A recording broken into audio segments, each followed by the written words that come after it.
Bueno, egun on, zemuz.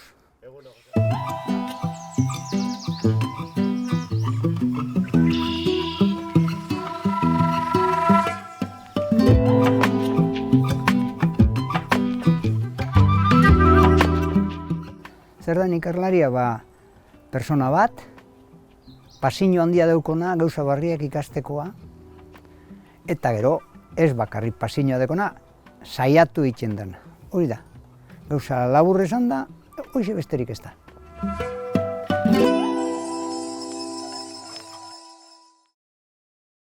Jose Ramon Etxebarria Bilbao, Gernika Lumon jaio zen 1958ko maiatzaren 27an. Umetatik, bere bizitzak bi ardatz nagusi izan ditu, euskara eta zientzia. Edozertaz euskaraz hitz egiteko behartzen gauza bakarra, jende gehiagok euskaraz hitz egitea zela sinetsita, euskara irakasteko gau eskolen sortzailetako bat izan zen 1966an Bilboko Santutxu auzoan. Bilboko ingeniaritzako goi eskolan ingenieritza industriala ikasi zuen 1971an, eta fisika irakasle izan da EHU. 70. hamarkadaren hasieran, UEUren sorreran paper garrantzitsua jokatu zuen, bai irakasle gisa, bai antolakuntza taldean. Besteak beste, fisika saileko arduraduna izan zen, baita UEUko talde eragileko kide ere, bereziki argitalpenetako ardurak hartuz. Gaur egun oraindik kide aktiboa da bertan. 1986an fisikan doktoretza lortu zuen euskarazko tesia aurkeztuta. Tesi hau mugarria izan zen terminologiaren eta testugintza teknikoaren arloan, eta hiztegi bat osatu zuen bertan erabilitako terminoekin. Euskara edozein arlotan baliatzeko hizkuntza izan zitekeela irmo defendatu zuen, eta ezagun egin ziren Suarez Espainiako presidenteari botatako hitzak. Euskara, fisika nuklearra hitz egiteko ere erabiltzitekeela adieraziz. Zientzialari egunez, euskaltzale gauez, bi alor hauek uztartzeko gai izan da Jose Ramon bere bizitzan zehar. Ingeniari, fisikan doktore, irakasle, euskaltzale, euskaltzain urgazle, idazle eta itzultzaile. Eta guztiaren gainetik, hezkuntza sistema propio eta euskaldunaren aldeko langile nekaezina.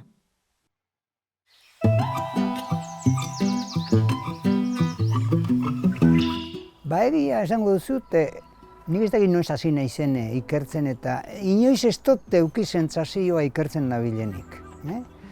Ni behar bada, hemen Eibarren bizi nintzen garai hartan, eta niretzat funtsezko izan zen, hemen egin nuen nerabezaroa Eibarren, lagunak eta danak, oso adin interesgarria da. Eta orden pasatzen dana 17 urterekin joan nintzela Bilbora. Eta hor izan nuen gitxi gora bera xok bat nolabait esateko, herri kolonizatu batean bizi nintzela konturatu nintzen. Hitzak esate ditu eta propos gainera kolonizatua, eta oraindik ere bada. Saiatzen ari dira urtietan gu kolonizatzen eta Bilbo da adibide argi bat. Orduan ni joan nintzen ara, eta segitu nuen nire giroan bizitzen, ze egon nintzen antxe 5 urtez, nire osaba izeko batzuekin bizitzen, nire etxeko giroa zen erabat euskalduna, ez zen besterik antxe, baina kalera irteten nintzen eta ez nekin nun nengoen, deserrian nengoen, hori da. Orduan, hor hasi jatan pasio bat, esan nuen, ez da posible. Eta hortik sortu jatan lehenengo eta behin euskararen egoerari buruzko zer hori, ez da? Eta erabaki nuen, urte horietan, Bilbon egon nintzen lehenengo urteetan, erabaki nuen, bat, euskara landu behar nuela ondo niretzat, eta gainera ikasketaken behar nituela ondo, baina ez, ni nintzen humanidaden sailetatik eta lan egiten, ni zientzialaria nintzen, edo nahi nuen izan, ingenieritzatik abiatu nintzen, gustatzen zitzaidan pilo bat, ingenieritza egitea, esan, eta hau euskara zergatik ez. Orduan nik banuen sortea etxean bebai, nire aitak hemen gure aitek tailertxo bat zeukan Eibarren. Eta tailer horretan, euskalduna zeuden lanean, esan tailer handia, 10 bat lagun, eskopeta kainoiak egiten zituzten. Eta kuriosoa da, euren artean euskaraz hitz egiten zuten tailerrian. Eta nik entzuten dituen berba batzu tailerrekoak, torlojua zala, barautza zala, ez dakiz zer da badakin hor, ideari neukan, baina neukan informatzaile hona nire aita, eta horrela, hasi nintzen zaletzen teknikako gaietan euskaraz egiteko kontu hortaz.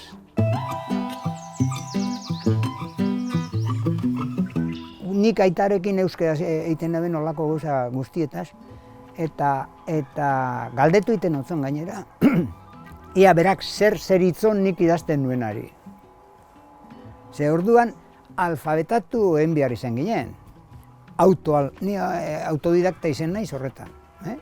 Bakarrik, nola irakurtzen, punto. Hartu anaitasunak eta publikatzen ziren gauzak irakurri eta aurrera. Eta eukin nuen gero ja unibertsitatean sartuta, ja hor hasi ziren piezak mobitzen. Lehenengo pieza. Leioan bazegoen beste taldetxu bat euskalduna sana, eta ja taldetxu bat sortu gendun, zientziatako euskal kultura taldea. Eta oso jente ona, Jacinto Iturbe eta Juan Matxurruka, Kepa Altonaba, horretanak horkoa dira. Gero aldi berean, enteratuta genden Donostian bazegoela beste talde bat, EKT deitzen zana. Horre ziren Donostiakoa, bai horre ere jente oso ona zegoen. Antoni Zagarna, Mikel Salbide, zera esango izuz, Juan Mari Bandres, nola konektatzen gendun Donostiarrak eta Bilbotarrak, Leioakoak. Autopista da hor bertan, ez da, autopistarik ez zegoen, lehenengo printzipioa. Orduen batzu Donostian, eta Donostia zegoen estratosferan, urrun, bideak ziren modukoak, herrietatik pasatu behar ginen joateko. Orduen, erabaki nuen ni neu kotxe hartzen nuen Bilbon, eta egun osora joaten nintzen Donostiara.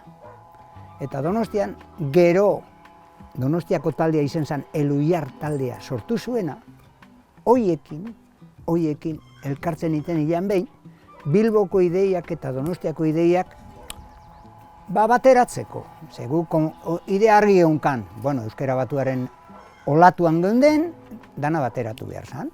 Orduen antxe, eta han hasi ginen hitz zerrendak prestatzen, arlo guztietakoak. Esan dizkizut ze personaje klase ziren horiek. Gero euren euskaltzaindikoak eta dire eta hola, eta, ondo, hola hasi ginen. Ni ustez orduen hasi nintzen nire bizitzako proiekturik handiena egiten.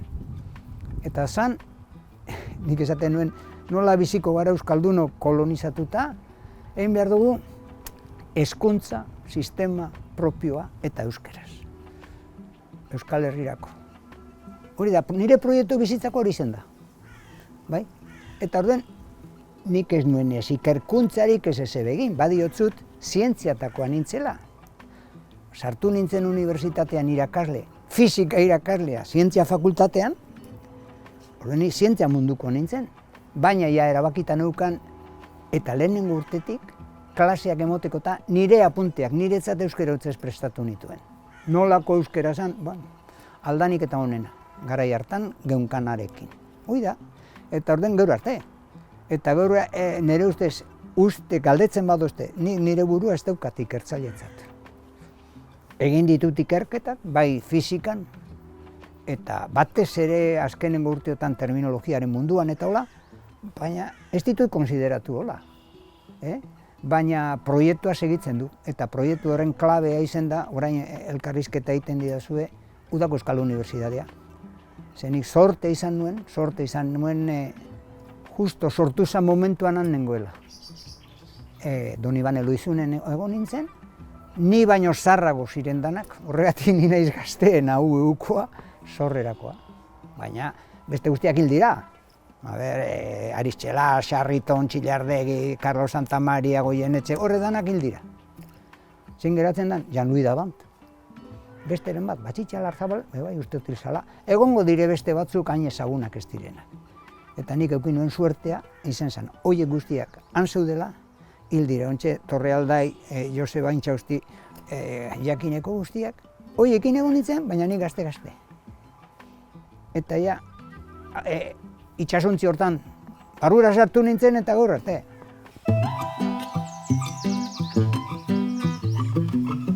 terminologiaren hasierak. Hor klabe izan zen Uzei. Ontxe hilda Joseba Intxausti. Joseba Intxausti nik ezagutu nuen Bilbon, Bilbon estudiante nengoela, gure etxe alboan zegoen Iralabarriko Frantziskotarren konbentua. Eta ongeunkan personaje bat, nire ustez funtsesko izan zena euskera baturako eta terminologiarako eta gauza guztietarako, Elantxo bekua, nire aitaren laguna zen, familias, Imanol Berriatua. Eta oso ezagutuko, baina hori da prehistoria.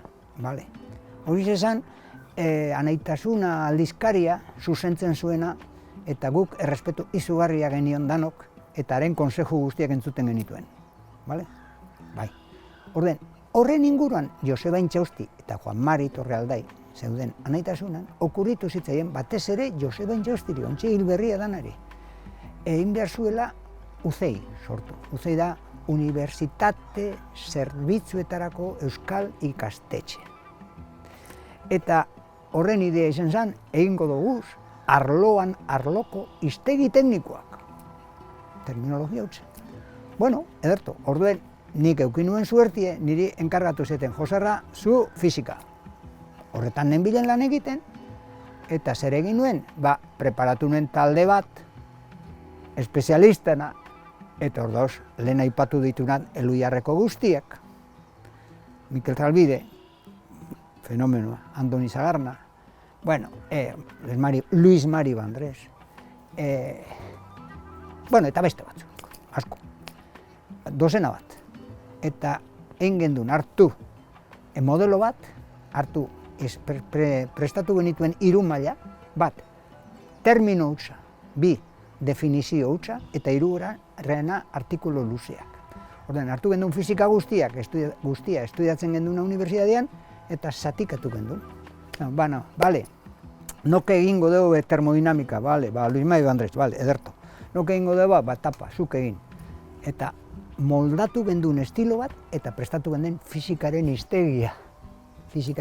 Lehenengo hiztegi tekniko izan zena, kritika izugarriak izan genituen, kritika izugarriak. Ez dut, eske zuek asmatu iten dozu ez dakiz ere egiteko, eta nik asmatu nuen erantzuna. Esan zen, eta ze pasatzen da.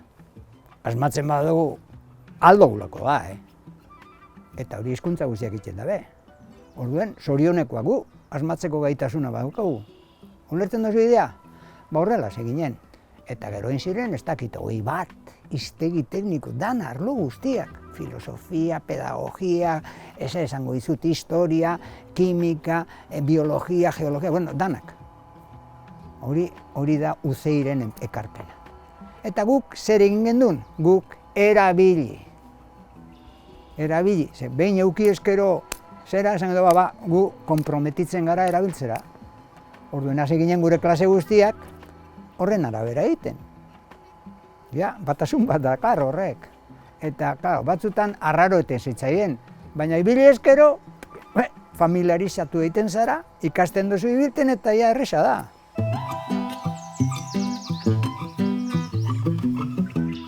Orduen, galdetu ez dazu, nola ikusten duzu ikerkuntza? Ikusten dut, ikertzaile euskaldun asko daudela, euskera oso ondo dela biltela, fenomenoa diela, baina aldi berean ikusten dut beste txamponaren beste aurpegia. Ez dago eskubiderik. Despreziatuta daude. Duintasunik gabeko lana daukate. Batzuk ona daukate, baina zer, egiten baduzu interes dun batentzat ikerkuntza. Eta guk beti esaten gendun, nik esaten nuen, interesik gabeko ikerkuntza dela importantena. Esaten gendun interes desinteresatua dagoen. Diruagatik bada, ez da kontu.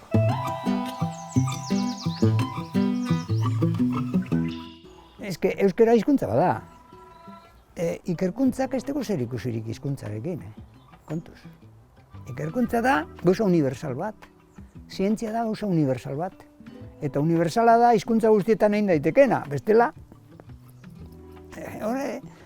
Esaten da, lingua franca da universala. Eta euskara universala da. Eta edozein hizkuntza da universala. Ze, klaro, zientzialariak azken batez bere ama hizkuntza daukate. Ni neuke hasi nintzen nien unibertsitatean, nik aitarekin hitz egiten nuen, eta zetan euskeraz, ba. Eta esplikatzen otzon, berari interesatzen zitzaiolako. Bera oso teknikari hona zen, eta nahi zuen jakin, zer ikasten nuenik ingenieritza eskolan. Bale, bai jazta, nik kontau egite dut. Bai euskeraz, euskeraz nire euskerean. Bale, orden, hoize da unibertsaltasuna, ez dago hizkuntzan. Hizkuntza guztiak dira unibertsalak. Unibertsaltasuna da guztientzako ikerkuntza interesgarria dela.